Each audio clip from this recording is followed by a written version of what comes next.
Vamos falar a partir de agora sobre estupros de vulneráveis em estados do Nordeste. Sabe por que a gente trouxe essa pauta para o Jornal da Mix? Porque os casos cresceram até 5 vezes mais do que a média nacional em 2023. A gente vai conversar a partir de agora, ao vivo, pelo VMix, com a Luciana Temer, que é presidente do Instituto Liberta. Luciana, seja muito bem-vinda ao Jornal da Mix. É um prazer tê-la conosco nesta manhã. E a minha abordagem é sobre o que reflete esse aumento, essa realidade, o porquê tanto crescimento em relação à média nacional aqui no Nordeste. Bom dia. Bom dia. Primeiro, obrigado pela oportunidade de falar com os ouvintes aqui da Mix sobre esse assunto que é tão urgente no país, não é? Veja, a gente tem aqui, eu queria dar um dado, que é o seguinte: nós temos tido ano a ano um aumento dos registros de violência sexual contra crianças e adolescentes, né? Hoje, se nós olharmos os dados do Anuário Brasileiro de Segurança Pública, 61,6% de todos os estupros registrados em 2023 foram contra menores de 13 anos, 88% meninas, o restante meninos. Então, primeiro, é importante que se diga que estes registros de violência sexual, eles vêm aumentando ano a ano. Quando eu estou falando dessas proporções, mas o dado que existe no Brasil é de 5 crianças estupradas por hora no país, de crianças e adolescentes até 13 anos, né? Então, o dado, ele é importante para a gente contextualizar que este é um problema do Brasil inteiro. Nós tivemos, em 2023, um aumento em média no Brasil de 7,5% dos registros de estupro. E, de fato, quando a gente olha o recorte do Nordeste como um todo, na verdade, Norte e Nordeste, você tem um aumento acima dessa média. Não é o caso de Alagoas. Eu quero dizer para vocês que Alagoas, a média ficou abaixo da média nacional, que foi, na verdade, 6,2% a média de aumento de Alagoas. Estou fazendo essa introdução, Laís, para dizer o seguinte: quando a gente olha hoje para os registros, não dá para a gente afirmar que seja uma má notícia. E eu vou explicar para você por quê e para os ouvintes. Nós sabemos que, historicamente, há uma enorme não notificação de casos de estupro, especialmente de estupro de crianças. Tem estudos do IPEA que mostram que só 8,5% dos casos são denunciados. E nós, no Liberta, encomendamos uma pesquisa com o Datafolha em 2022 que mostrou que cerca de 11% só são denunciados. Então, quando a gente tem uma realidade de subnotificação de 90% dos casos, a gente sabe que o número de registros pode crescer muito ainda, porque o número de registros não significa obrigatoriamente um aumento do número dos casos. Pode estar havendo, e nós somos otimistas nesse sentido, porque a gente sabe que essa violência sempre esteve presente, pode estar havendo um aumento das denúncias, o que é uma boa notícia para nós, porque essa violência sempre esteve aí, invisível. Então a gente começa a tirar da invisibilidade. Então é difícil fazer uma análise e dizer por que é que no Nordeste você está tendo um aumento de registros. Eu apostaria que o que a gente está tendo é um aumento da visibilidade desta violência.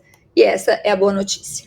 O que é que o perfil desses casos, ou se o estudo avançou para isso, revelam? São meninas que estão sofrendo esses abusos, né? Sejam por estupros ou atos libidinosos, por adultos ou por outros adolescentes. Eu falo isso porque há uma sexualização muito grande no Brasil em função da presença, né, do celular na palma da mão de crianças e adolescentes, e eles têm acesso a um conteúdo pornográfico muito rapidamente, muito cedo. E o nível, por conta da criação que os meninos têm, de desrespeito em relação às meninas também é muito grande. Então, o que é que a estatística aponta? São adultos que abusam delas ou são adolescentes que também cometem esses abusos? Olha, na verdade a notícia é triste, mas a maioria dos estupros são praticados por adultos, familiares, 65,1% são praticados dentro da residência da vítima por familiares. Então, a gente tem que olhar para esse contexto, por isso que eu falo dessa questão histórica, né? Historicamente, crianças e especialmente meninas são vítimas de violência e violência intrafamiliar, dentro de casa. Se a gente não olhar para esta realidade, a gente não enfrenta essa violência. Então, e daí também o silêncio. É fácil entender o silêncio quando a gente percebe que esta violência acontece dentro de casa. Quando eu falo que 10% só são notificados, a gente tem que olhar para o fato de como é que esta violência acontece. Ela acontece, na maioria dos casos, dentro de casa, praticados por familiares. Este é o fato. Agora, nós temos uma preocupação que você muito bem levantou aí. Essa é a nossa violência histórica, mas a gente está tendo agora violências novas. Por exemplo, a violência sexual virtual, não é?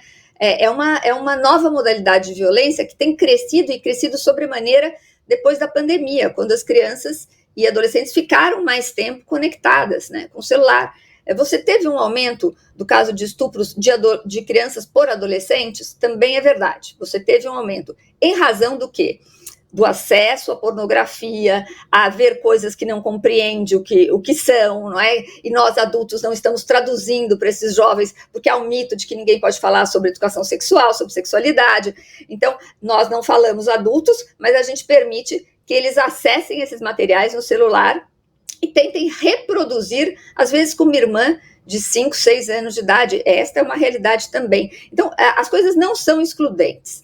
A gente tem que olhar para a questão do acesso à internet. Inclusive, nós do Instituto Liberta vamos fazer um seminário com a Folha de São Paulo, agora dia 30 de outubro. Convido a todos os ouvintes da Mix a entrarem para assistir remotamente no YouTube, só sobre violência virtual. Violência virtual é uma realidade hoje e ela é praticada, sobretudo, por adolescentes. Mas a realidade da violência não é esta. A realidade da violência são adultos e familiares.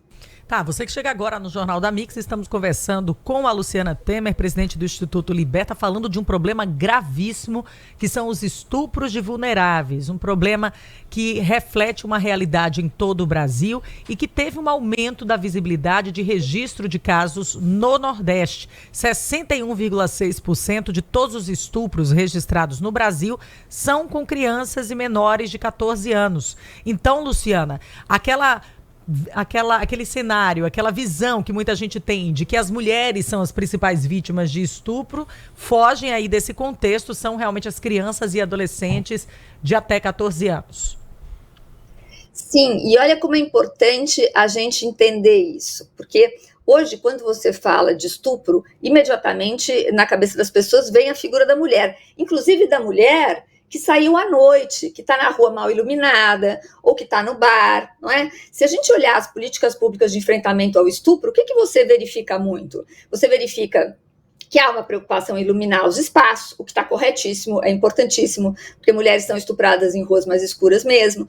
Preocupação em deixar a mulher mais perto de casa quando está no ônibus à noite. Não é? São políticas públicas importantes para o enfrentamento desta violência contra a mulher. Ou mesmo os enfrentamentos de assédio. Então, nos bares, as notícias de que as mulheres têm que estar protegidas e tudo mais. Enfim, tudo isso é super importante. Mas não resolve 61,6% de todos os estupros que não acontecem na rua. Veja, quando você pega esses estupros, como eu disse, mais 65% acontecem dentro de casa, são só 9% registrados em vias públicas, esses estupros contra crianças. O resto é dentro de casa. Essa política de iluminar a rua não funciona para esse estupro, que é estupro da criança, que é a maioria dos casos no Brasil e tem uma característica específica, e a gente tem que pensar, como sociedade, como enfrentar este estupro, não é? Porque o da mulher está bem encaminhado, a gente já está tomando medidas aí, enfrentando. Mas se a gente não enxergar que violência é essa, a gente não constrói a política pública adequada, não é que nem, eu falo sempre que nem médico. Se o médico faz um diagnóstico errado, ele dá o remédio errado, você não cura a doença. Se você faz o diagnóstico errado do que é o estupro no Brasil, né, você não consegue construir a política pública de enfrentamento correta. Naturalmente, como as pesquisas, né, fruto de um acúmulo da experiência que vocês têm ao longo dos anos, o que é que surge como proposta para enfrentar justamente essa realidade, que é a realidade onde um familiar identifica, lamentavelmente, ou não respeita, né, ali a menina dentro da sua casa e abusa sexualmente dela. Porque eu tenho consciência que isso também geram outros desdobramentos, porque essa menina que não teve assistência num primeiro momento, é aquela menina que terá problemas psicológicos mais adiante, que poderá interferir, inclusive, na sua formação escolar, que poderá, inclusive, enfrentar uma gravidez indesejada, por exemplo. E aí, que políticas a gente poderia ter para combater isso? O que é que a experiência de vocês aponta nesse sentido? Olha, acho que eu podia falar 1 hora só sobre essas questões todas que você levantou aí, viu? Porque são muito importantes. Primeiro, acho que eu queria enfatizar que sim, a maioria são meninas, mas a gente também não pode, no nosso diagnóstico, perder o olhar sobre os meninos. Porque são milhares de meninos estuprados no Brasil. Boa parte também por familiares e professores, enfim. A gente sabe que essa violência atinge meninos também, e a gente não pode perder isso de vista. Depois você deu um dado que são as consequências. As consequências dessa violência, ou da gente fechar os olhos para as gente, são gigantes. Tanto psicológicas para as meninas, como você mesmo levantou, mas vamos trabalhar o dado de gravidez na adolescência, que você também fez referência. Eu não sei se as pessoas sabem, mas no Brasil nascem 5 bebês por hora, filhas de mães de até 15 anos, não é? É inaceitável, isso do que a gente tem o registro. Ou seja, quando você olha para essa realidade, você sabe que é um ciclo de violência que não se rompe, porque essa menina não se forma, ela sai da escola, 18% de evasão escolar em razão de gravidez na adolescência, ela não se capacita, ela fica sujeita a exploração sexual e violência doméstica. Então, sim, vou dar um outro dado econômico. O Brasil, na verdade, tem um estudo do Banco Mundial que o Brasil deixa de produzir 3,5 bilhões de dólares anualmente em razão de gravidez precoce. E gravidez precoce tem tudo a ver com violência sexual. Muito bem, mas voltando à sua questão, é a mais importante. O que fazer?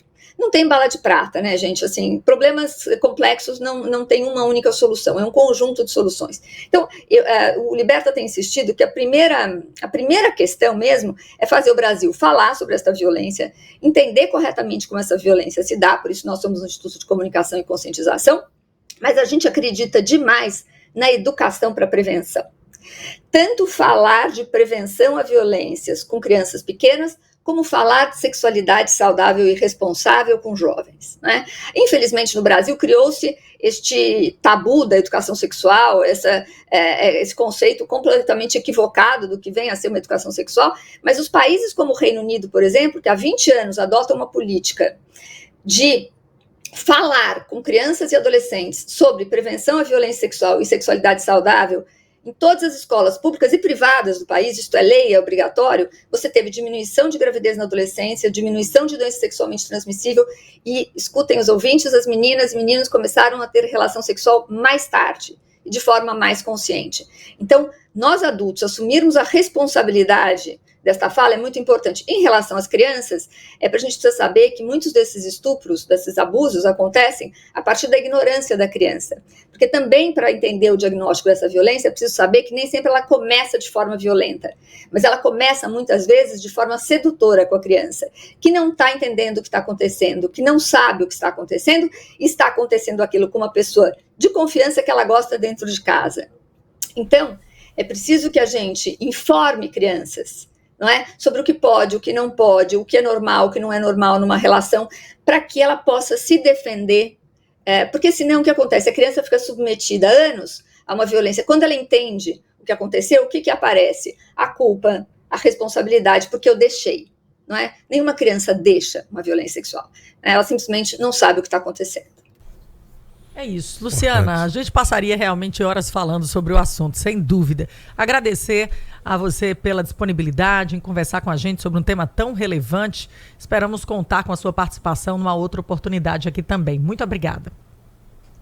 Eu é que agradeço a oportunidade e vocês estarem abrindo espaço para esse tema. Muito obrigada. O recorte dessa entrevista vai ficar no YouTube, consequentemente a gente vai mandar para você, para espalhar nos grupos, né, Brasil afora, porque eu acho que a gente abordou temas aqui muito relevantes, vamos fazer também o nosso papel social. Conte conosco, Luciana, até uma próxima. Vamos na sequência aqui para um rápido intervalo, o Jornal da Mix volta já. Jornal Mix da Mix.